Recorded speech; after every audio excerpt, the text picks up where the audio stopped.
Balaji network के सभी दर्शकों को मकर संक्रांति, लाहिड़ी पर्व, पोंगल और नववर्ष की हार्दिक शुभकामनाएं।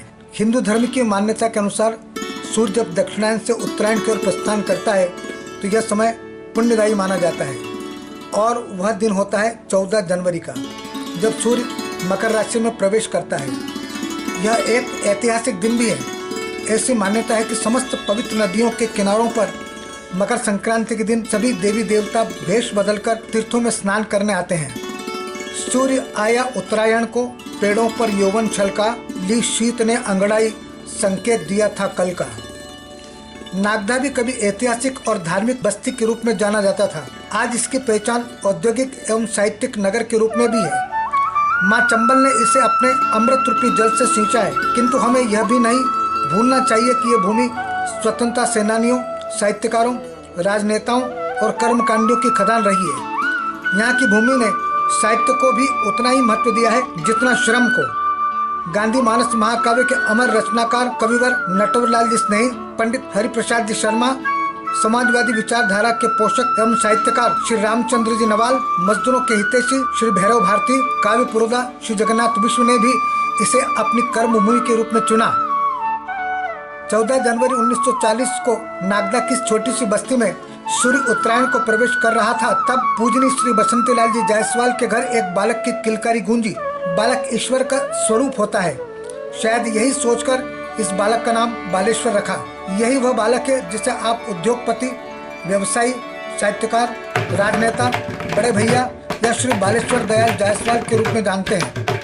इनके 86वें जन्मदिन पर बालाजी नेटवर्क परिवार की ओर से यह छोटी सी प्रस्तुति शायद आपको पसंद आए। आदरणीय बड़े भैया के सभी पहलुओं को समेटना संभव नहीं है, फिर भी इनके राजनीतिक, साहित्यिक जीवन के साथ साथ सामाजिक एवं धार्मिक पहलुओं पर संक्षिप्त चर्चा समयोचित होगी।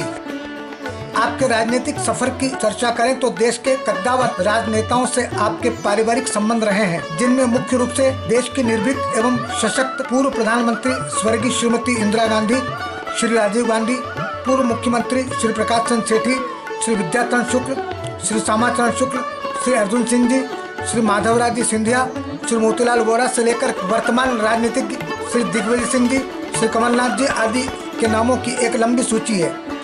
आप मध्य प्रदेश कांग्रेस कमेटी के सचिव एवं उज्जैन जिला कांग्रेस कमेटी के 15 वर्षों तक कोषाध्यक्ष भी रह चुके हैं। नागदा नगर पालिका में लगभग 18 वर्षों तक आप अध्यक्ष रहे। आपके कार्यकाल में नागदा के विकास की नींव रखी गई। आपका अध्यक्षीय कार्यकाल एक इतिहास रच गया। कांग्रेस पार्टी आपकी पैतृक संस्था रही है। आपने पार्टी को कभी छोड़ा नहीं। आपके नगर पालिका के अध्यक्षीय कार्यकाल में मुख्य रूप से नगर पालिका नागदा का भवन, कम्युनिटी हॉल, निसर्ग उद्यान जिसे हम आजकल अटल उद्यान के नाम से भी जानते हैं, दूरदर्शन रिले केंद्र की स्थापना जैसी कई आधारभूत सुविधाएं नगर को मिली। 1978 में रेल रोको आंदोलन में नागदा में 2 घंटे रेलों को रोके रखा। 1980 में विधानसभा भंग करने वाले आंदोलन में भोपाल में गिरफ्तारी दी। आपने अपने खून से लिखा एक पत्र स्वर्गीय श्रीमती इंदिरा गांधी को नागदा आगमन पर रेलवे स्टेशन पर भेंट किया, जिसमें कांग्रेस पार्टी के प्रति जनभावनाओं का उल्लेख था। आपके सामाजिक जीवन की चर्चा करें तो आप मध्य प्रदेश जायसवाल कल्चुरी महासभा के 1988 में निर्विरोध अध्यक्ष रह चुके हैं। 9 जनवरी 1999 को अखिल भारतीय जायसवाल सर्ववर्गीय महासभा के अध्यक्षीय चुनाव में बड़े भैया को 22 राज्यों के अध्यक्षों ने अपना समर्थन देकर अध्यक्ष चुना। यह आपके सामाजिक योगदान का परिणाम था। वर्तमान में आप इसी संस्था के वरिष्ठ राष्ट्रीय संरक्षक भी हैं। 18 नवंबर 2024 को अहमदाबाद में आयोजित सम्मेलन में इसी संस्था के 9वें अध्यक्ष को शपथ दिलाने के लिए आप मुख्य अतिथि के रूप में वहां गए। वहां आदरणीय मदन लाल जी जायसवाल को अध्यक्ष पद की शपथ दिलाई और पत्रकारों के सवालों के जवाब देते हुए महासभा के उद्देश्यों पर आपने विचार व्यक्त किए। इस अवसर पर जायसवाल भवन का उद्घाटन भी आपने किया। समाज के उत्थान और विकास के लिए सन 1984 में इस देश की राजधानी दिल्ली की पावन माटी में मैंने समाज का एक विस्तृत सम्मेलन बुलाया था और 1984 में अखिल भारतीय जायसवाल सर्ववर्णीय महासभा का गठन किया था। मूल उद्देश्य ये था कि देश में बसे करोड़ों लोगों का उद्धार और विकास हो, समाज की कुरीतियाँ दूर हो। सर्वप्रथम हमारे राष्ट्रीय अध्यक्ष बने थे जीतलाल जी जायसवाल हैदराबाद वाले। उसके बाद धीरज लाल जी जायसवाल बड़ौदा वालों को राष्ट्रीय अध्यक्ष का अवसर मिला। उसके बाद बसंत लाल जी साहु नागपुर वालों को मिला। उनके बाद में मैं 6 वर्ष तक राष्ट्रीय अध्यक्ष रहा। मेरे बाद में मदन लाल जी जायसवाल बेतिया वाले जो सांसद थे वो बने। उनके बाद भद्री बाबू जायसवाल, पन्ना लाल जी जायसवाल अहमदाबाद।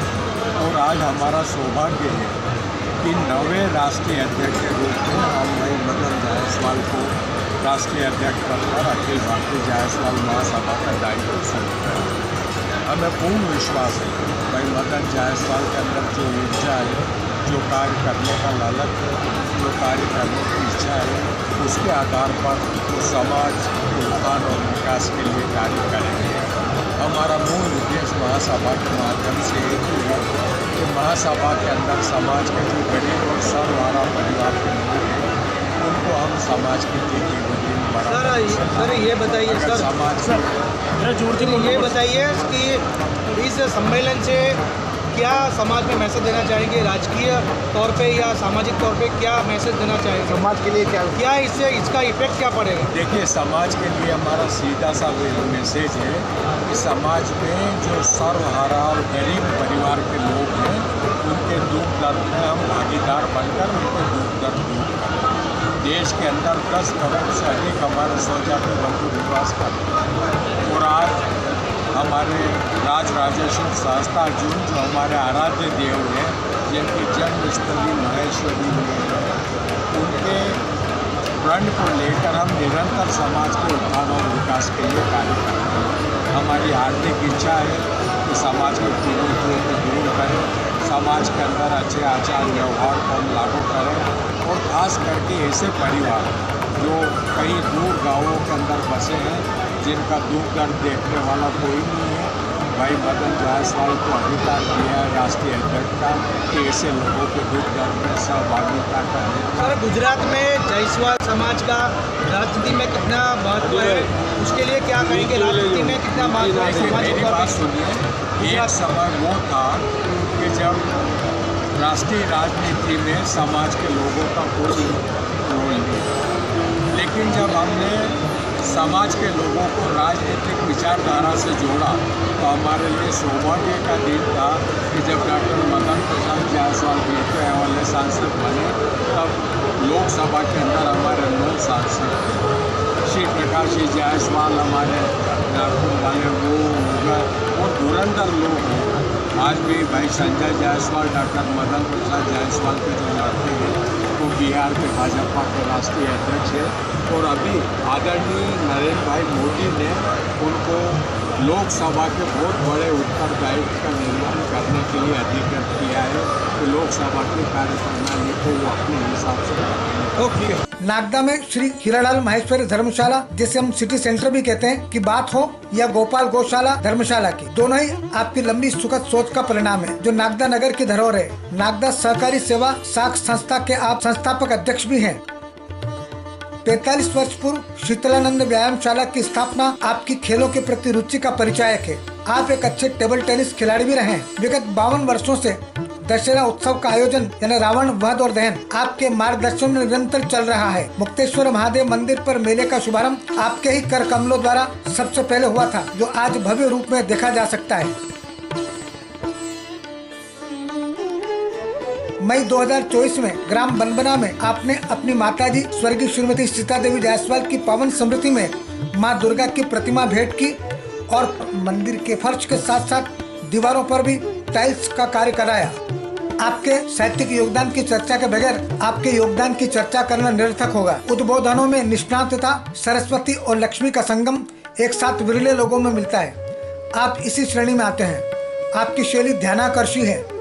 आपके उद्बोधनों में सूक्तियों, मुहावरों, कहावतों, और प्रसिद्ध कवियों की सुंदर पंक्तियों का समावेश द्रष्टव्य थे। आपकी सोच आपको अन्य रचनाकारों और राजनेताओं से अलग करती है। भारतीय संस्कारों के पोषक, नवीन विचारों के हिमायती, कुशल वक्ता एवं संगठक, दृढ़ इच्छा शक्ति के धनी, जबरदस्त प्रशासनिक क्षमता के महारथी और सरहृदयी आदरणीय बड़े भैया की वाणी राक्षसी मुकुटों को बेनकाब करने में समर्थ है।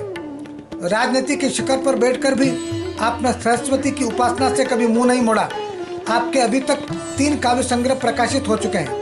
अंतर्मन के रंग अनेक 2014 में, जिसका विमोचन बंगाल के तत्कालीन राज्यपाल श्री केसरीनाथ त्रिपाठी जी ने इलाहाबाद में किया था।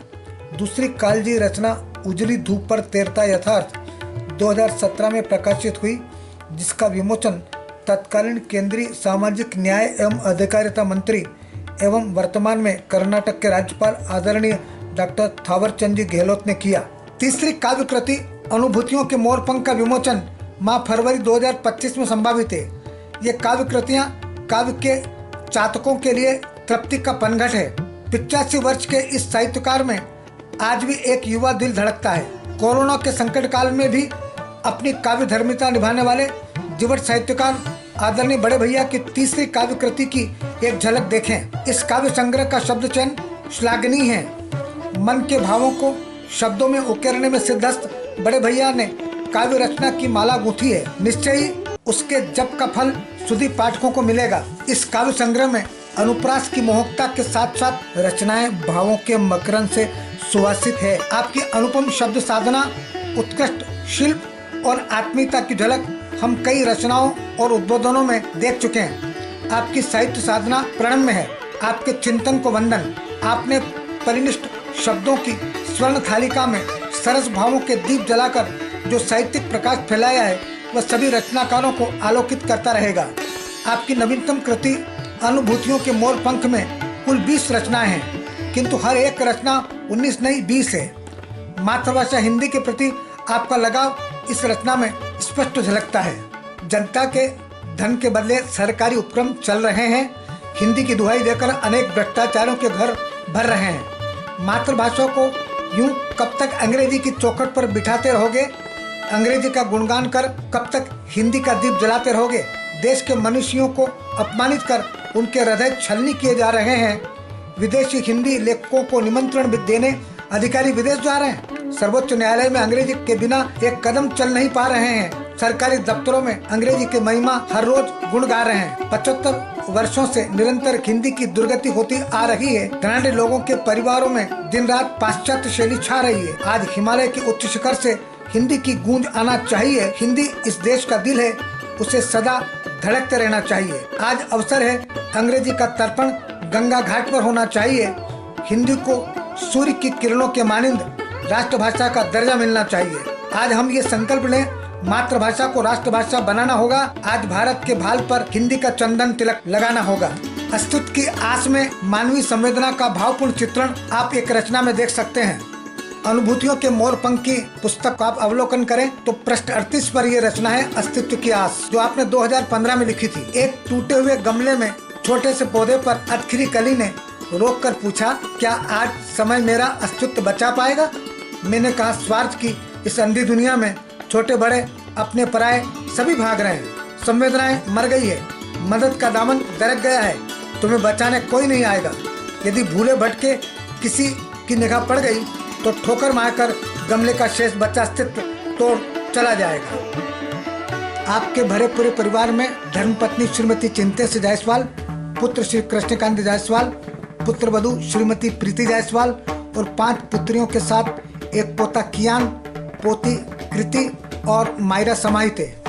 आपको 86वें जन्मदिन पर पुनः बालाजी नेटवर्क के संचालक श्री कृष्णकांत जायसवाल, प्रेस क्लब अध्यक्ष श्री दीपक चौहान एवं कवि सुंदरलाल जोशी सूरज की ओर से हार्दिक शुभकामनाएं एवं बधाई। धन्यवाद।